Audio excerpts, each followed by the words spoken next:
This is Optimal Health Daily, episode 913, Metabolism and Weight Loss, How to Boost Metabolism, by Marygrace Taylor with DietSpotlight.com. And I'm Dr. Neil Malik, reading you some of the most popular health and fitness blogs out there, with permission from the websites, of course. And if you want some accountability, inspiration, and motivation, come by our Facebook group and request access to join. You can search for Optimal Living Daily Podcasts on Facebook or go to oldpodcast.com/Facebook. Now, before I get to today's post, it's the middle of the week. We're still kind of in the new year. You may still be adjusting to your schedule after the holidays, so we all probably need a little bit of inspiration. So here we go. Quote, "On the road to success, the rule is always to look ahead. May you reach your destination and may your journey be wonderful." Anonymous. And with that, let's get right to today's post as we optimize your life. Metabolism and Weight Loss, How to Boost Metabolism, by Marygrace Taylor with DietSpotlight.com. Why does it seem like some people can scarf down whatever they want and still stay slim, while for others, even the smallest indulgence appears to send the scale upwards? It all comes down to likely one thing: metabolism. A scientist might tell you that metabolism is the series of chemical reactions in a living organism that create and break down energy necessary for life. But in layman's terms, it's merely the rate at which your body converts food into energy or burns calories. Some of us have speedy metabolisms, and some of us have slower ones. Whatever your metabolic rate is, it can have an impact on your ability to reach or maintain your goal weight. But it's not the only thing that matters. Here's a look at how it all works and just how big of a role your metabolic rate plays in weight loss. Plus, I'll add the simple changes you can make to give your body's calorie burning capacity a boost. How does metabolism work? Your metabolism is the rate at which your body burns calories. Your total daily expenditure, or the total number of calories you burn in a day, depends on three main factors. For starters, your body uses up tons of energy every day to support all of your essential functions, from breathing to growing and repairing cells to signaling different hormones. This is called your basal metabolic rate, and it accounts for anywhere from 60 to 75% of the calories you burn daily. Even if you were to spend the entire day hanging out on the couch or lying in bed, your body would still burn these calories. Then, there are the calories you burn while performing daily activities. Everything you do, from walking to your car, to doing the laundry, to digesting food, all require energy from calories. In general, these activities burn anywhere from 100 to 800 calories per day. Finally, you also burn some calories from exercise, but how much depends on the length and intensity of your workout. For instance, running for an hour will burn more calories than walking briskly for 20 minutes. Metabolism and weight loss. Your metabolic rate determines the amount of energy or calories your body burns through each day, and every metabolic rate is different. Having a slower metabolic rate might mean that you gain weight more quickly or that you have to work harder to slim down. And if you have a faster metabolic rate, you might have an easy time keeping excess weight off, or even struggle to put weight on. So what determines the speed of your metabolic rate? Several different factors play a role. Genetics. These are the traits passed down by your parents and grandparents. Whether they're naturally lean, somewhere in the middle, or on the heavier side, there's a good chance that you turned out the same way. Then there's body size. Larger people burn more energy than smaller folks, even when they aren't exercising. Then there's body composition. Muscle tissue burns more calories than fat tissue. The more muscle mass you have, the higher your metabolic rate will be. And let's not forget gender. Since men tend to be larger and more muscular than women, they also tend to have faster metabolisms. And finally, age. Metabolism starts to slow down as we get older. In large part, that's due to declining muscle mass. Unless you're young and muscular and have great genes, this might make it seem like you're doomed to struggle with your weight. But thankfully, that's not the case. Lifestyle habits like what you eat and how much you exercise can have a significant impact on the scale. That means you can likely still achieve a healthy weight even if your metabolism leans towards the slower side. You might need to work a bit harder to get and stay there though. And the opposite is just as true. Even most people with naturally quicker metabolisms can't eat whatever they want and expect to stay lean, especially as they get older. Calculating metabolic rate for weight loss. Everyone's metabolic rate is a little bit different. Still, having a rough idea of how much energy your body spends daily can help you determine how many calories you need and the cuts you need to make to lose weight. So if you want to know roughly what your metabolic rate is, and if it's safe to do so, grab a calculator, a pen or a pencil, and a piece of paper. You can determine your metabolic rate with these formulas.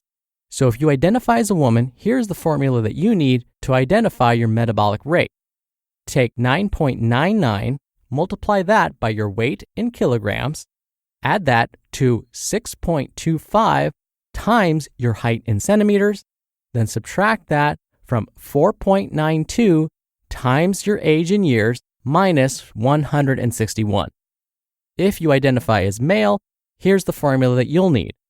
9.99 times your body weight in kilograms plus 6.25 times your height in centimeters.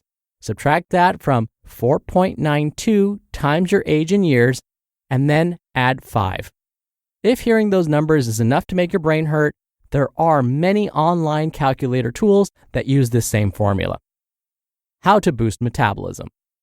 Eating right and exercising regularly are the two main tools that can help you achieve or maintain your goal weight. But if you're looking for an extra edge, you could try taking steps to boost your metabolism. On their own, these actions might not amount to much, but when combined with a sensible diet and exercise routine, they can add up to more significant metabolic benefits. 1. Pump some iron. Consider adding some resistance exercises to your workout routine to build more lean muscle tissue. Remember, muscle burns more energy than fat, about 3 times more, according to some experts. So the more of it that you have, the faster your metabolic rate will be. Don't worry about trying to transform into a bodybuilder. Aiming for 2 strength training sessions per week is a great place to start. 2. Eat enough protein. Aim to have a serving of lean protein like 3 to 4 ounces of lean meat or a cup of plain Greek yogurt or half a cup of beans at each meal. Protein is the building block of muscle, so getting enough can help maintain your body's lean muscle tissue, especially when consumed after resistance training. But that's not all. Protein-rich foods also require slightly more energy for your body to digest compared to foods that are mostly carbohydrates or fat. That's why research ties high-protein diets, which is around 30% of your daily calories coming from protein, to more significant fat loss than high-carbohydrate diets. 3. Have more whole grains. Reach for whole wheat bread or whole wheat pasta, brown rice or quinoa over the white stuff. Doing so could help your body torch nearly 100 more calories per day, according to a recent study at Tufts University. Why? Whole grains are rich in fiber, which the body expends lots of energy trying to digest. You'll also find fiber in fruits and vegetables, beans and legumes, and nuts and seeds. So eat up. 4. Drink enough water. When your body is dehydrated, all of its essential functions slow down. That includes your metabolic rate, which can drop by around 3%. But each time you drink, your metabolism gets a boost. A study published in the Journal of Clinical Endocrinology and Metabolism found that guzzling 2 cups of water temporarily boosted participants' metabolisms by as much as 30%. 5. Fidget more.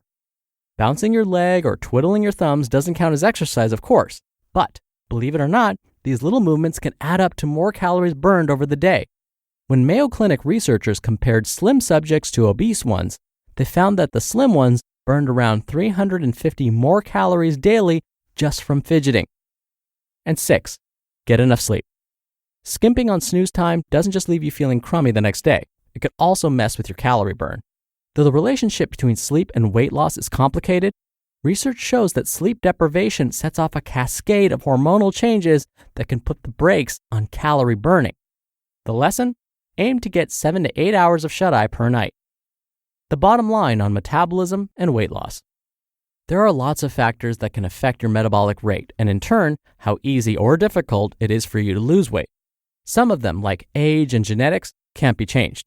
But there are still plenty of things you can do to boost your body's calorie burning ability, like increasing your lean muscle tissue, choosing the right foods, staying hydrated, and getting enough sleep. Still, remember, The cornerstones of any weight loss plan are eating less and moving more. By doing these things, you'll burn more calories than you take in, which is the ultimate key to weight loss success. You just listened to the post titled Metabolism and Weight Loss: How to Boost Metabolism by Marygrace Taylor with DietSpotlight.com. Dr. Neil here for my commentary. I often get asked this question: if you had to decide for weight loss what to do, restrict calories or exercise more, which one would be better? And what I tell them without even thinking is restricting how many calories you eat. That's because it's so much easier to, let's say, not have that soda instead of going out and running and trying to burn off the same number of calories that you would have found in the soda. Let me give you an example. A soda contains anywhere from 120 to 150 calories. How long would it take you to run those 125 to 150 calories off? That would require a lot of work, depending on your age, how much muscle you currently have, the speed and intensity in which you were running. All of those would definitely play a role in how many calories you burn during that run, but it would probably take you 30 to 45 minutes at a minimum and up to 60 minutes or more. But how much easier would it be to just not have that soda? You just saved yourself 150 calories instead of now having to go out and jog for 45 minutes to burn it off. That's why there's so much attention paid to diets when it comes to losing weight. It's because that's where the concentrated source of calories come from, our food, obviously. It's much harder to burn that off. But as today's author described so well, there are things we can do to influence our metabolism so that we burn more calories all the time. And yes, resistance training definitely helps. So when people are trying to lose weight and they tell me, oh yeah, I walk every day, and I ask them, are you doing any resistance training? They're like, no. Well, let's try and fit that in. That's going to help speed things up for you. And in fact, there's an organization called the National Weight Control Registry. They've studied over, I think now, 60,000 people and have watched them for over 2 years. And what they found is that those who were successful with keeping their weight off, specifically at least 30 pounds or more, they've lost at least 30 pounds or more, kept it off. What they found was the two biggest predictors for their success, which two behaviors were the best for their success. They found that number one was exercise, and number two was actually social support. And so yes, diet is important. That was number three. But to keep people on track, social support and staying active, because then everything else sort of follows. I know for me, when I exercise in the morning, I think twice about what I'm putting in my body the rest of the day. It's like I don't want to spoil all that hard work. All right, that'll do it for me for today. I'll be back here tomorrow as usual, so I'll see you there where your optimal life awaits. Hello, Life Optimizer. This is Justin Malik, creator and producer of this show and Optimal Living Daily, the brother podcast of this one. Literally, I'm Dr. Neil's brother. If you like the format of this show, you'll love Optimal Living Daily too, where I also read to you from blogs, but cover other topics like personal development, finance, and minimalism from bloggers like Derek Sivers, The Minimalists, Zen Habits, and many more. So for more amazing content read to you for free, come subscribe to Optimal Living Daily too, and together we'll optimize your life. You've been listening to Optimal Health Daily. Be sure to hit the subscribe button to stay up to date on each new episode, and head to oldpodcast.com. That's oldpodcast.com for a free gift, as well as more actionable tips and resources to help you maximize your potential. Thanks for joining us, and remember, your optimal life awaits.